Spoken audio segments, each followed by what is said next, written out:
Hello boys and girls, welcome to another installment of Saturday morning cartoon propaganda. Last time we covered the Watchtower Noah movie, which was a spectacle of death and destruction. But did you know it actually has a sequel? Released in 2004, the David movie uses watercolor paintings and live action sequences to tell the story of King David, Jehovah's favorite warlord. How did this scrawny shepherd boy become the most iconic king in Israel's history? Stick around and find out. There's gonna be bears, there's gonna be giants, and a lot of death. Are you ready? Let's get into it. Do you know one of the reasons why we have the hope of everlasting life in a paradise earth? A young boy who trusted in God was a key to our hope. His name was David. He was a shepherd in ancient Bible times. He had to be brave and courageous in order to protect his sheep. Just like the last movie, the watercolor paintings are gorgeous, and I love this little sheep animation. Goodbye, little sheep. Once, David had to fight with a wild bear.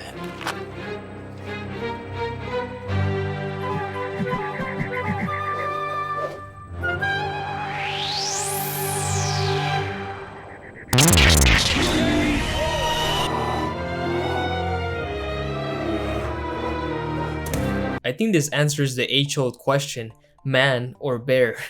I would definitely take the bear, thank you. Young David needs to be nerfed. Even though he was only a lad, he always trusted in God. The movie just started and David already has his first kill. Poor bear, we're just getting started. About 1,000 years before Christ, during the reign of King Saul, village life was very simple. However, Saul was disobedient to God and lacked faith. Jehovah God could no longer trust him. What's funny is that they don't mention the reason why Saul was rejected by God. When the prophet Samuel called for the complete destruction of the Amalekites, Saul kept the king of Amalek alive, along with some of the cattle, to offer them as a sacrifice later. But God was so pissed that Saul did not carry out a full genocide as he commanded that he sent the prophet Samuel to scold him and to reject him as king. Saul wasn't genocidal enough for Jehovah. The prophet Samuel then takes up matters into his own hands and ends up killing the Amalekite king himself, I quote, by cutting him into pieces.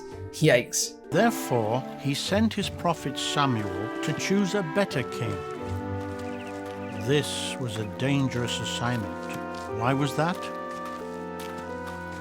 If Saul found out, he would kill Samuel.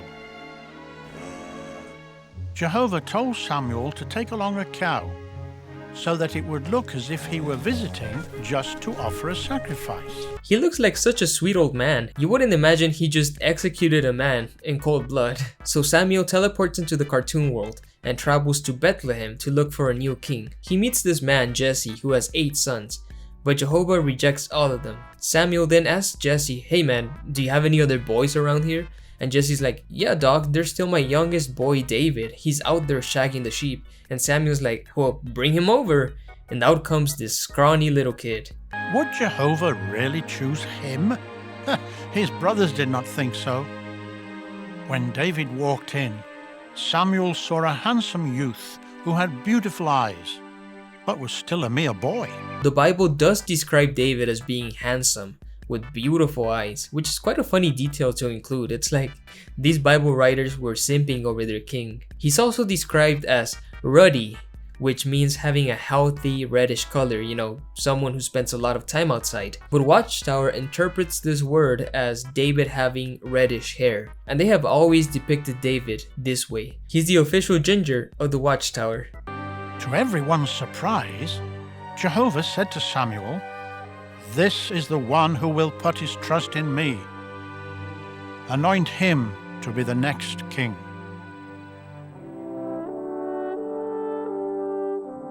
From then on, Jehovah's Spirit was with David. Samuel was not anticipating the complete shit show that would be David's life. King Saul is having some manic episodes, tossing stuff around and just being a mean old dude. Wicked King Saul realized that God had rejected him. This made him have terrifying moods. But the cartoon never mentions that it was God who sent an evil spirit to torment Saul. The JW Bible puts it this way. It says that a bad spirit from Jehovah terrorized Saul, which sounds horrific. I thought Satan was the one who sent out the evil spirits. To calm their king down, his servants suggest Saul listen to a bit of soothing music, and they call for a skilled harp player to play for the king. And what do you know? David is chosen as the harp player. Oh yeah, it's all coming together. Saul came to love David because his music made him feel better. Eventually, Saul went to war against the Philistines, longtime enemies of Israel who hated Jehovah God. The Philistines sent their champion warrior to challenge or taunt Israel. He was a fearsome giant, over 9 feet tall. His name was Goliath. Goliath is such a fascinating character. Watchtower always depicts him as being 6 cubits and a span, about 10 feet tall, which is a measurement taken from the Masoretic text. But the Dead Sea Scrolls, which predate the Masoretic text, actually list Goliath as being 4 cubits and a span, which would make him around 6 feet tall, no taller than Shaq, nowhere near being a 10-foot giant. The larger measurement may have been a mistake or even an embellishment from later scribes to make the story seem more fantastical, to make David's foe appear more frightening. So all the Israelite warriors are terrified of Goliath. When David comes to bring food for his brothers, he's astonished none of these cowards are willing to fight against this uncircumcised Philistine who is insulting Jehovah. So he volunteers as tribute, maybe out of his sincere devotion to Big J, or maybe because the king is offering his daughter to the man who kills Goliath, along with a huge tax break for the champion's family. So David signs up to fight, but Saul is like, nah boy, you're too small, you're not even a warrior. But David reassures him like, nah dog, I got this, don't worry my king. I've killed a bear before with a sling, so I'm sure I can face this heavily armored, 10-foot tall giant all on my own. And then Saul is like, alright, good luck man. So what did David use as weapons? His shepherd's staff, 5 smooth stones, and his trusty sling. That is all.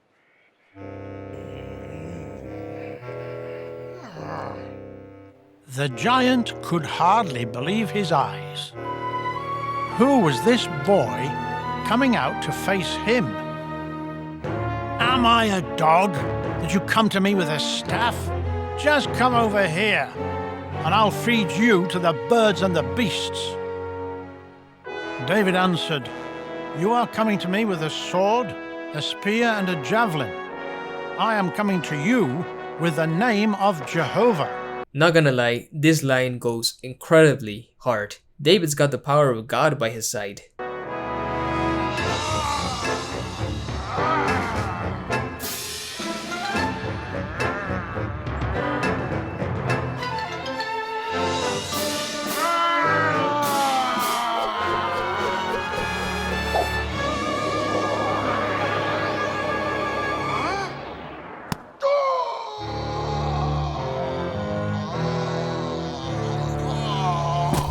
I think this is the closest Watchtower got to full-blown animation before the release of Caleb and Sophia. I absolutely love the composition of this shot. The colors and the sound of the rock hitting Goliath's forehead. Chef's kiss. That guy got hit in the head with a coconut!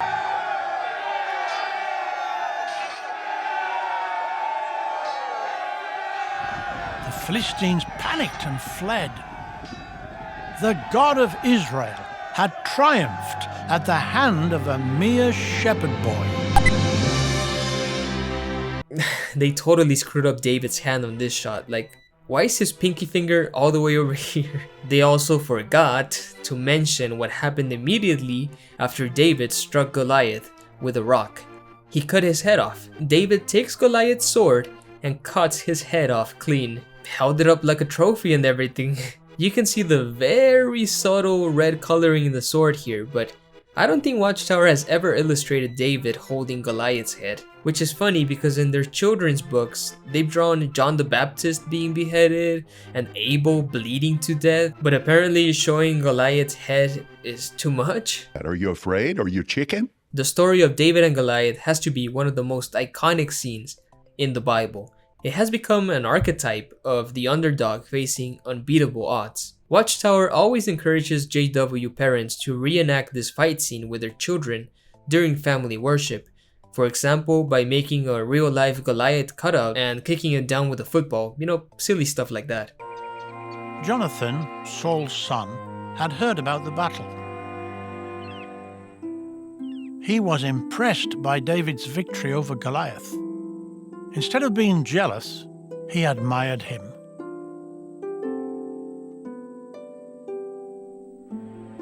They became the very best of friends. Jonathan promised to support David to the end. It's fascinating. There's some modern Bible scholars that interpret David's and Jonathan's friendship to be like borderline romantic, homoerotic if you will. The Bible does say that Jonathan loved David as himself, and once Jonathan dies, spoilers, David sang that Jonathan's love was more wonderful than the love of woman. I don't know, man. You've been seeming sus lately. But that's just a theory, a Bible theory. Kill me, please. Sometime after David defeated Goliath, Saul put David in charge of the men of war. As time went on, David proved that he was a better soldier than Saul. The women flocked to see Saul and David when they came back from battle. They greeted them with song and dance, crying out, "Saul has struck down his thousands, and David his tens of thousands." Saul was furious at such a comparison. He got jealous and angry and began to turn against David. He did not trust him. So Saul began to scheme to have David killed. I mean, can you really blame Saul? David killed a 10-foot man with a pebble, and Jonathan had openly declared his love for David. Of course Saul was afraid of being dethroned. Then Saul tries to make David his son-in-law by offering him one of his daughters, but David refuses the offer, saying he doesn't feel worthy of being the son-in-law of the king. So Saul offers David his other daughter, Michal, and sets the bride price at 100 Philistine foreskins. Only when he hears about the foreskins does David accept the offer. This man was not in the game for the chicks. Nah, he just wanted an opportunity to kill more Philistines. Saul was hoping that David would be killed in battle, but nope. This motherfucker comes back with 200 foreskins and then proceeds to marry Saul's daughter, like an absolute shad. David took up the challenge, and with his few men, he went out and killed not 100, but 200 of the Philistines. Just imagine being one of these Philistine soldiers in the battle, seeing David kill one of your friends and then pulling up their tunic, searching for their wiener, and then just see him put a piece of skin on his bag. That's the stuff of nightmares. The cartoon doesn't even mention the foreskins. Bro, they're cutting out the best parts. However, Saul still needed David's soothing music. But not for long. Saul's hatred became very clear.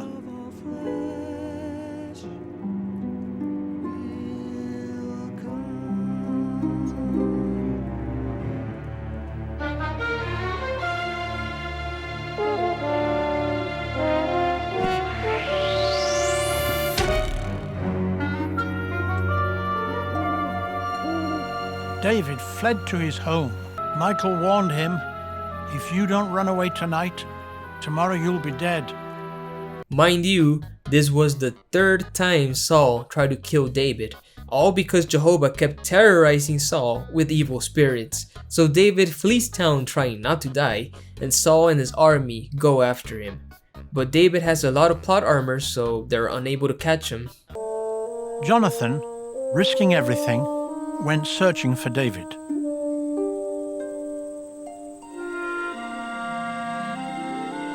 He hoped to encourage him.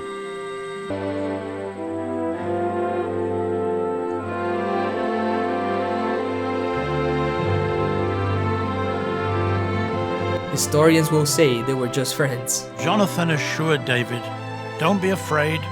My father won't find you. You will be king over Israel, and I will be second to you." They promised to be loyal to each other. However, this was the last time that they would be together. No! They didn't even have time to show each other's aquariums. In time, Saul found out where David was hiding. With 3,000 of his best men, he closed in on David. However, David's spies told him where Saul was camped. So David crept up on him at night with his bold nephew Abishai. All the guards had fallen asleep. David found Saul sleeping soundly in the middle of the camp. David then struck Saul down and everyone went home. Nah, just kidding. Saul has plot armor as well. David is unable to kill Saul because he's, Jehovah's anointed. No, I would never think of harming Jehovah's anointed king. Bro, you already killed like more than 200 people. What's one more? Instead, let's take his spear and water jug and then get out of here. From the nearby mountaintop, David called out to the chief of Saul's bodyguard. "Why didn't you watch over your lord the king? Someone could have killed him. Look, I have the king's spear and water jug." Then he said to Saul, "I could have killed you, but I didn't. I trust Jehovah to respect my life and protect me from all my enemies." Saul replied, "You will be blessed, David. Without a doubt, you will be the winner." With that, David left, and Saul returned home. This movie actually skips a lot of lore in David's life when he's out in the wilderness. For example, the time David almost kills all of Nabal's household because Nabal's men refused to feed David's crew. In exchange for protecting Nabal's sheep, David asked for some food to eat. But Nabal hated to share. He screamed mean things about David. David then got angry and wanted to kill Nabal. When Abigail found out, she knew this would be bad. It almost seems like a protection racket. David is ready to go berserk on Nabal, but then Abigail comes in last minute and changes David's mind. But I think one of the more fascinating episodes is in 1 Samuel 27, where David and his men actually move into Philistine territory, and David starts acting as a sort of double agent terrorist. The Philistines believe David has switched sides and that he's now attacking Hebrew villages, but in reality David is raiding Philistine villages, killing all the men and women in the captured cities so that no one is able to tell on him. I'm telling you, this man was absolutely crazy. You will never hear the story in Sunday school. David kept plundering and razing cities for an entire year until Saul finally died. The Israelites continued their war with the Philistines, but this time things did not go well. At Mount Gilboa, the Philistines closed in on Saul. They killed 3 of his sons. Among these was Jonathan, David's most trusted friend. Then the archers found Saul. He fell severely wounded. Rather than be executed by his enemies, he fell upon his own sword. Goodbye, little sheep. And killed himself. Saul was done so dirty, man. Well, no, actually no, he was also a piece of shit. He did order the execution of like 80 priests that helped David out one time. So yeah, most of these characters are pretty awful actually. Like, are these seriously the best people Jehovah could have chosen to become kings? Really? Really? David, who had been loyal to Jehovah's king, was so heartbroken that he ripped apart his clothing. He and his men began to weep, wail, and fast.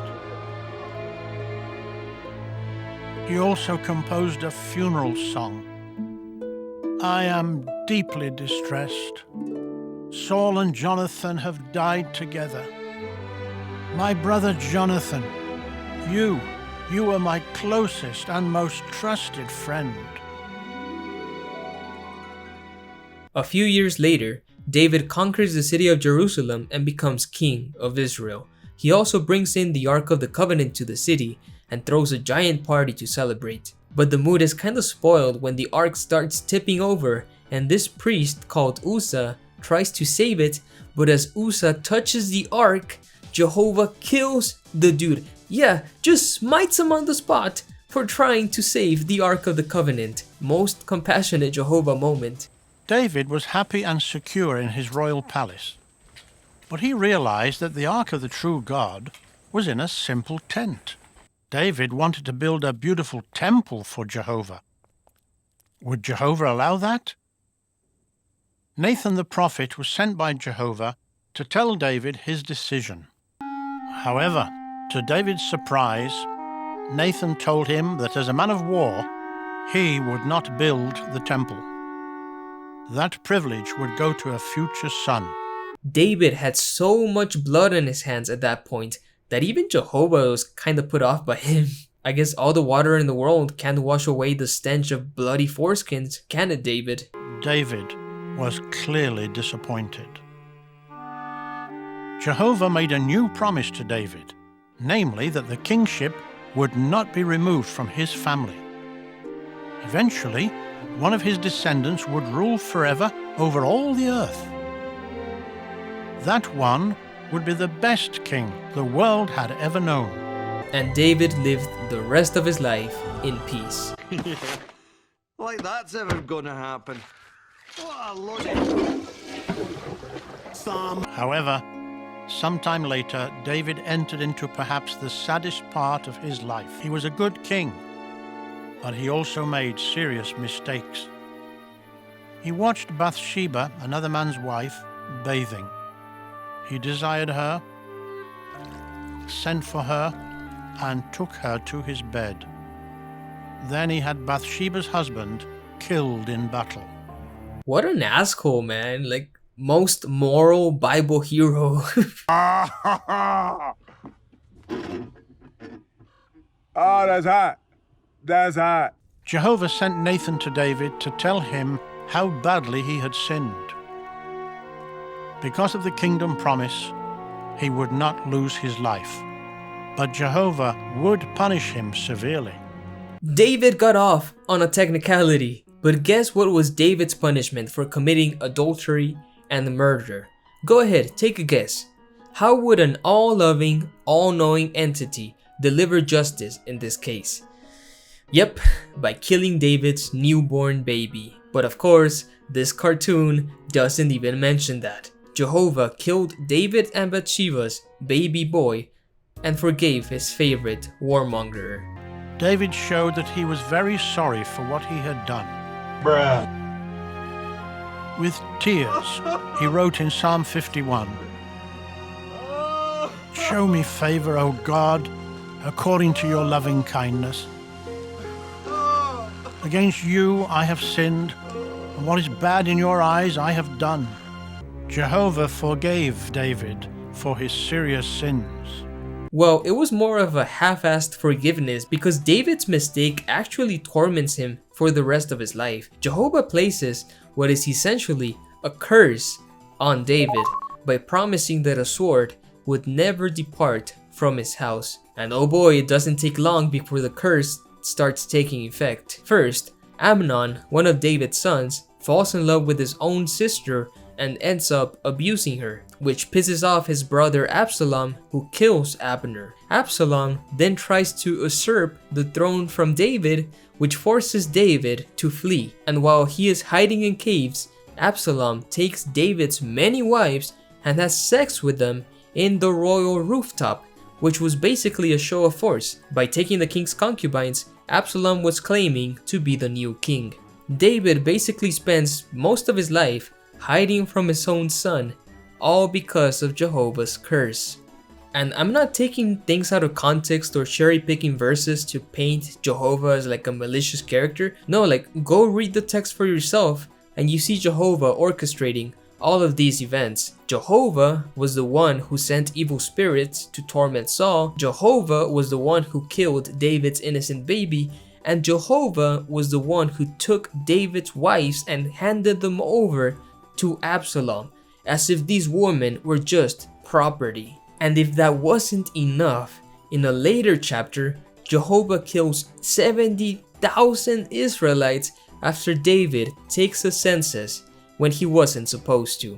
What's curious is that the account in 1 Chronicles says that Satan incited David to take the census. But the parallel account in 2 Samuel says that God was the one who incited David to take the census. So which one was it? Is this a contradiction, or were Satan and Jehovah playing in the same team? Or even worse, maybe Jehovah and Satan are one and the same, tormenting old men with evil spirits and inciting David to take a census that will result in the death of 70,000 innocent people. See guys, this is why reading the Bible ended up destroying my faith in Christianity. The Old Testament is just packed with stories of God inflicting suffering on innocent people. You will never learn about the more disturbing aspects of these stories unless you actually pick up your Bible and read it for yourself. Overall, David proved to be a good and faithful king. His rule brought peace and prosperity to the land of Israel. Toward the end of his life, David reminded his son Solomon, who was to be the next king, of the valuable lessons he had learned in life. Remember that the everlasting kingdom that Jehovah has promised will come through our family line. So David blesses his son Solomon, who will be the next king, and humanity is blessed by one of David's descendants, who turns out to be Jesus Christ. Jesus will soon bring a paradise where people can play around in nature and with animals, because apparently you have to wait till paradise to do these things.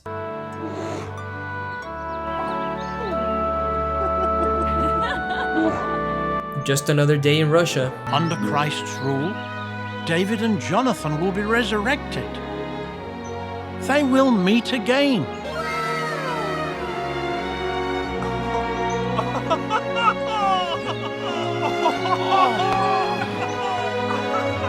Man, too bad gay relationships will not be allowed in paradise. David and Jonathan will have to remain as friends.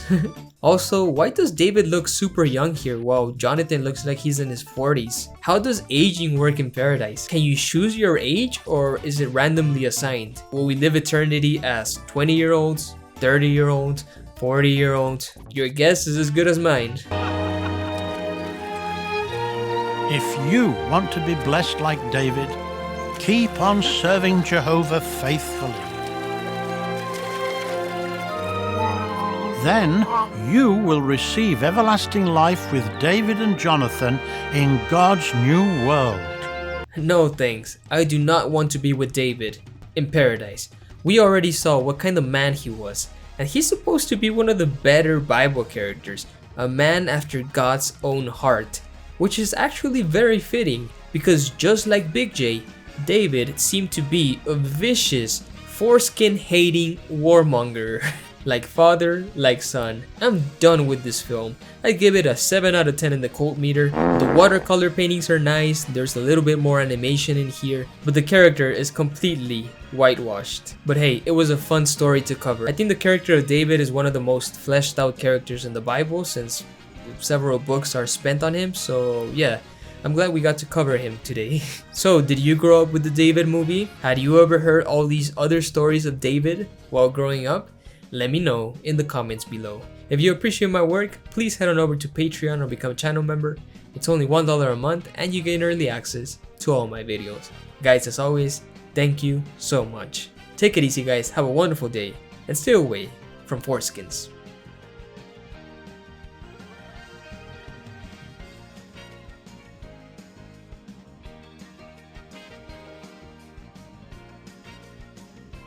Bah. Goodbye, little sheep.